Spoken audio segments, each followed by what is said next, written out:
So continuing, I just wanted to give you an opportunity visually to take a look at my whānau's personal respite journey. So I've used what I call swim lanes, if you like. So as I mentioned earlier, there are 4 children inside my family who have confirmed disability diagnoses. On the left-hand side, you can see that I use the titles clinical needs and supports. And then we move along in progression over time in the context of one of the children being diagnosed, 2, 3, and then 4.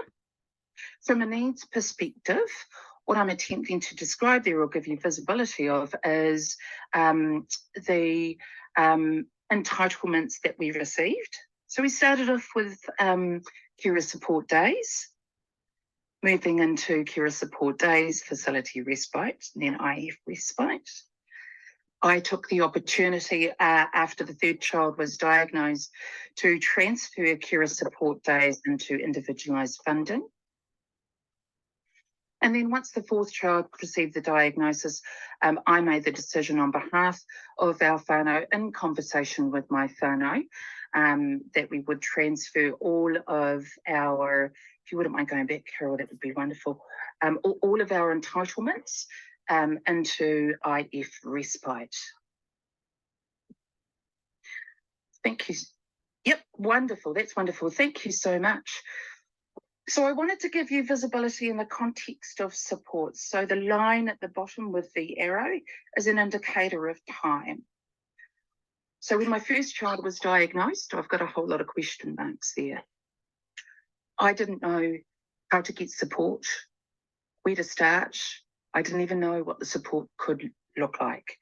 When the 2nd child was diagnosed, I had a little bit more understanding, and you can, I'm attempting to show with the placement of the circles on that line, the increased awareness that I have gained over the duration of time. As I became more and more familiar with ways in which I could best utilise respite, and as exhaustion set in over that long duration of time, I began to realise the benefits of making time for myself, time for me with my whānau, and the opportunities it offered for my situation, my individualised funded children. Onto our next slide would be wonderful. Thank you, Carol. So I'd like to have a conversation with you about the importance of respite. In 2019, a report was presented, and it was titled Respite in New Zealand. Inside that report, it spoke about and described that most people in New Zealand will care for someone at some point in their lives, whether it be a newborn, an elderly parent, or someone with a disability. The report continued to talk about care, and it identified that sometimes the level of care provided goes over and above what is considered normal, and over a period of time, the impact this places on the carers and the carers' families, and at times the unmanageable expectations on carers. Providing this level of care changes relationships. It causes stress, loneliness, there's lost income and lost sleep. And at times, we as carers just don't have the time to focus on ourselves. And as a result of that, we can experience, certainly in my situation, a physical and mental pain, and also experience the social consequences of that. Really short example of that is a lack of desirability to want to go out for dinner, to meet with friends, to attend that birthday party, to have that social catch-up with a friend that you haven't seen for a really long time. Carol, if you could transition to the next slide, that would be wonderful. Thank you so much. So I wanted to give you some visibility in the evolution of respite. If words represent anything, I think in this context, the words used here, extracted from official publications, show the transition of respite, moving from some very specific guidelines or guardrails, if you like, where they talk about a period of rest or a temporary break for a few hours, maybe a day or overnight, to respite being the way in which you should take the opportunity to take a break. And in the future, and it's just an aspirational, maybe it's an idea or a suggestion, or if you're like me, maybe it's a hope you hold into, that in the future, perhaps we'll see the description change again into one that elevates tino rangatiratanga, or an ability, or offers the ability to empower users to do what's right for them, in whatever form that needs to take. Carol, if you wouldn't mind transitioning us to the next slide, that would be amazing. Thank you very much. So I just wanted to briefly touch on the funders of Respite. So Te Whatu Order and the Ministry of Health are funders of Respite. Respite is funded for aged care, mental health and addictions, long-term chronic health conditions and disability. Whaikaha, the Ministry of Disabled People, provide respite funding for disability. And ACC is also a respite funder. And they're a respite funder in the context of an injury that is being covered by ACC.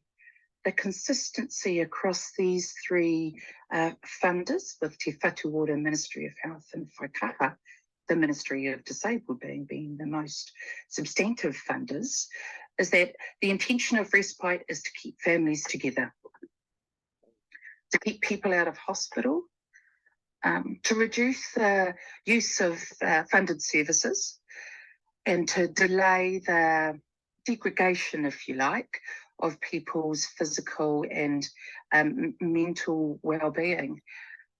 Did you know that in 2019 there was an estimated 400,000 people providing the equivalent of $7 to $17 billion worth of unpaid care? I haven't yet had the opportunity to source any updated figures of unpaid and paid care. But what I share with you all is that what this does tell us is that from a funder's perspective, it is a cost-effective and it is a socially sound investment. I feel like now would be a really nice time for us to move to the next slide, if you wouldn't mind, Carol, and just give the participants an opportunity to take a look at the types of respite that I briefly mentioned when I shared my respite journey earlier. And so let's kick off the conversation based on facility-based respite. If you wouldn't mind moving the presentation along, Carol, that would be wonderful. Thank you so much. So facility-based respite is a service that is contracted by Whaikaha, the Ministry of Disabled Person. The way in which people would access that is through NASC. The assessment is determined based on need. It does cover a 24-hour period. Yeah, just then I can upload it. Yeah. And when you have been determined as requiring facility-based respite, the respite will be allocated to you, represented as nights per year. I just wanted to share with you that Whaikawa do have a list of regions and links to respite-based facilities for those regions on their website. The team today will share that link with you later on, but just in case some of those names may or may not be familiar with you, there are the facility-based respite services are provided by Spectrum Care, Wilson Home, Te Ropu Taurima, St John of God, Mesh Trust, there's Brackenridge and Christchurch, and there's also Henderson Home. If you wouldn't mind moving us along, Carol, that would be wonderful. Thank you so much. Across New Zealand, you can expect an offering of a facility-based respite available for infants, youth, and adults. This is subject to regional availability, and again, when you have an opportunity, or if you are interested in a particular facility-based respite service, Whaikawa does have links available on their website. Unfortunately for some of us, who are members of the high and complex needs group, respite facilities for those of us with people who fall into that category still remains, unfortunately, relatively small. Some of those finer details and things that I do encourage you to think about if a facility-based respite service is something you're interested in continuing a conversation with, is some of the finer details. So when securing dates and times at facility-based respite services, you need to book in advance. So you need to be planned and planned well ahead. I really encourage you to visit the facility. I again encourage you to take the opportunity to plan in transition visits. And these visits, from a transition perspective, aren't just for the IF funded person, they're actually for you as well. As a key carer, as a parent, to help you become familiar with the spaces that your person will be moving through, and also taking the opportunity to get to know the people that your person will have an opportunity to connect with. The last thing that I encourage you to do, and I certainly don't doubt that you will, is to ask lots of questions. No questions are silly questions, and it's much better for you to arm yourself with knowledge, take away that knowledge, and then take the opportunity to sit back and reflect on your thoughts and feelings about the facility, and then choose to make a decision as to whether or not that facility is for you. So that's the piece of information that I'm sharing on facility-based respite. Carol, if you wouldn't mind moving us on to the next slide, that would be wonderful.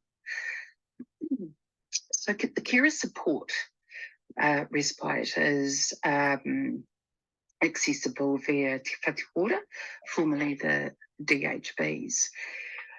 And I know you probably all know this, but I did just want to reconfirm that payment through carer support is merely a contribution towards the cost of respite. There was never an intention for it to be a full payment. Carer support is used across multiple settings. The process as it exists today requires a person to complete a form, post or email that completed form to the processing centre with attached receipts. It's valued at $83 a day. So the $83 value is just a decision that was made this week. And I do understand that that will be communicated out across disability forums later on this week. Carer support is reimbursed as either a half day or a full day, and it can be used to pay for an activity or purchase something, and or pay a support worker. Another piece of conversation I wanted to have with you was just to let you know that it is possible to transfer the value of carer support to an individualised funding budget. And we're going to talk about that next. But I would be hesitant in doing that if carer support is the only disability funding support that you have in place. It would certainly make sense if you do have access to other individualised funding budgets, such as personal care or household management. But if you don't, then personally, I would recommend that you do consider holding on to that carer support in its current form, in recognition that it does take a number of weeks for you to receive reimbursement. But if we were to translate the value of your carer support value and move that into individualised funding, I just wanted to reconfirm that the hosts do charge a monthly administration fee to enable you to do that. Carer support in its current form gives you as a user the highest level of trust. You don't need to justify your purchases. All you do is complete the form, send in receipts if you have made those purchases and or quotes, but I'm happy to be corrected by somebody later on during our conversation. And there's also no need to use the Enabling Good Lives principles in order to seek an reimbursement for the value of a carer support purchase. Carol, would you mind transitioning our conversation, please? I feel like now is a really nice segue for us to have the conversation about flexible respite. So,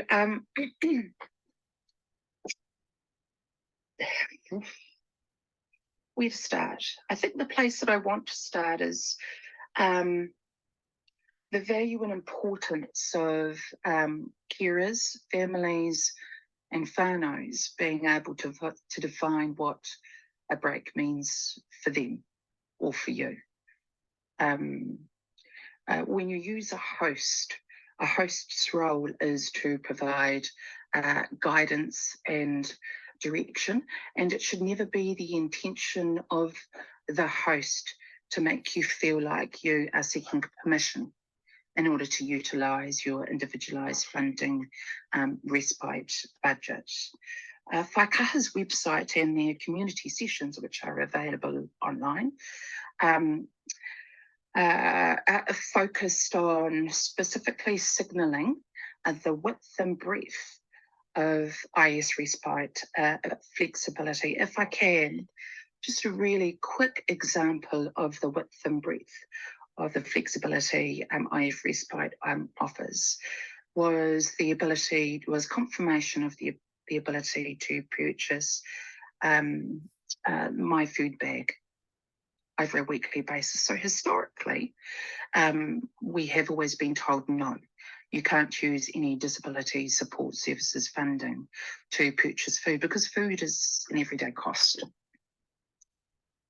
What Whaikaha did in one of their community sessions was clarify that actually utilising my food bag is a way of providing respite for the carer and the whānau. So it is also an opportunity for the disabled person to, as a tool, for them to work towards becoming independent in the context that the ingredients are specifically measured and packaged. There's step-by-step cooking instructions, which provide you with information on how to put a meal together. But also in that context, from a carer's perspective, it means that that probably equates to saving you, maybe it's a 30-minute trip to the supermarket, to go and get the groceries or to purchase that evening's meal, come home and then cut it, sorted, organised. Actually, that's all done for you by utilising this service.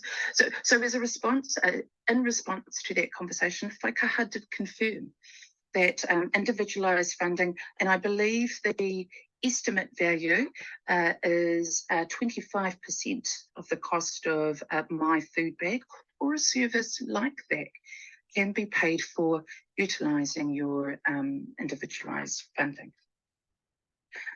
The flexibility that individualised funding also provides includes a support worker, coming into your home to assist your loved one while the family take a break outside the house, or or have the family do something else in the house, and the support worker spend some time with your loved one.